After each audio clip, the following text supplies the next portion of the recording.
Pada mulanya saya nak ambil Realme 6i untuk di unbox di dalam channel saya, tetapi bila saya nampak spek Redmi Note 9s, saya tertarik untuk mengambil Redmi Note 9s dan harga dia RM899 sama dengan Realme 6i. Jadi apa-apa pun, apa kata korang tekan butang subscribe, tekan butang like dan tekan butang komen selepas korang dah tengok video ni.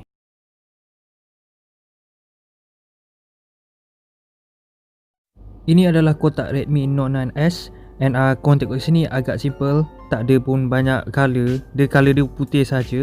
And korang tengok dekat spek belakang dia, dia tulis Redmi Note 9s Glacier White, itu warna yang saya ambil. 6GB RAM dengan 128GB ROM. Kita buka kotak ni, benda yang pertama kita dapat SIM injector, lepas tu documentation, warranty card, lepas tu kita akan dapat cover yang dibalut dengan plastik, bagus. And benda ni agak function. Lepas tu kita akan dapat phone Redmi Note 9s. Dan kita akan tengok dekat sini dia tulis Snapdragon 720G, agak tinggi. 899 dengan Snapdragon 720 sama dengan Realme 6 Pro. Lepas tu 48MP and AI quad camera 6.67 inci. Agak besar, selalunya 6.5 inci pun bagi saya dah besar, tapi ini 6.67 inci dengan Full HD, agak bagus. Bateri pun 5020mAh. Kita dapat USB Type C. Lepas tu kita akan dapat charge yang support 22 watt. Dan tapi untuk phone Redmi Note 9s dia cuma boleh 18 watt charging support. So saya tak tahu kenapa Redmi bagi charge yang boleh support 22 watt. Tak sure kenapa. Kita buka phone ni daripada plastik dan kau tengok ni design dia sini agak besar sebenarnya, 6.67 inci. Semua besar. Dia punya kamera adalah kat depan selfie 16 megapiksel. Dan dia punya saiz besar dia memang hampir sebesar tapak tangan saya. Dekat kanan dia ada volume button up and down. Lepas tu ada power button dengan fingerprint. Agak nice letak fingerprint dekat belah kanan.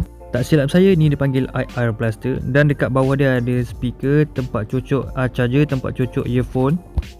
Belah kiri dia pula untuk letak tempat SIM, 2 nano SIM and 1 external memory.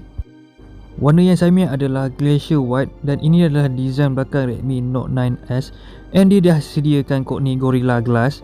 And korang tengok pada mulanya bila saya tengok design ni dekat internet tak berapa lawa, tapi bila pegang depan-depan agak lawa sebenarnya. Dan agak cun je sebenarnya design dia, especially dia punya kamera. Dan kamera belakang dia menggunakan 48MP. And korang tengok design kamera dia dekat atas tu dia ada ring warna putih. So agak nice. Pada mulanya bagi saya tak nice, tapi bila pegang depan-depan memang cantik sebenarnya. Tapi sayangnya dia punya kamera dia ke depan sikit daripada badan. So jangan risau, dia dah sediakan cover untuk korang. And nasib baik saya ambil warna Glacier White, sebab saya tengok YouTuber lain yang ambil warna selain daripada Glacier White, diorang akan nampak fingerprint agak ketara. Tapi untuk Glacier White tak ada nampak sangat. So tak ketara macam warna lain. Untuk pengetahuan korang, ini adalah first time saya pakai Xiaomi. And sebelum ni saya pernah rendah dekat Xiaomi, tapi bila saya nampak Redmi Note 9s punya spek dan dia punya harga, saya agak tertarik. So Redmi ni menggunakan MIUI 11 dan menggunakan Android version 10.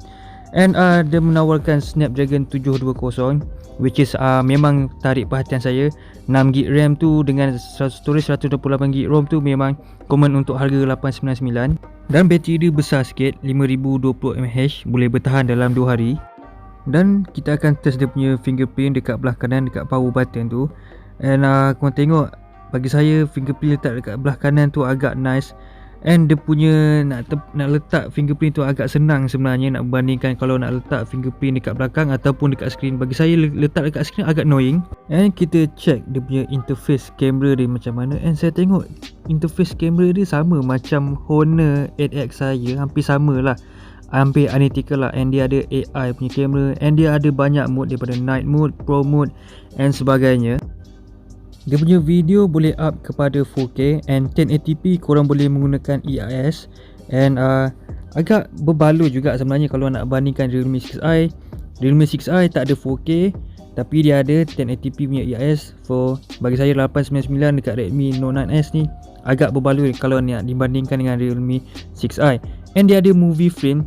Siapa yang nak buat movie menggunakan phone, so startlah dengan Redmi Note 9s rasanya lah.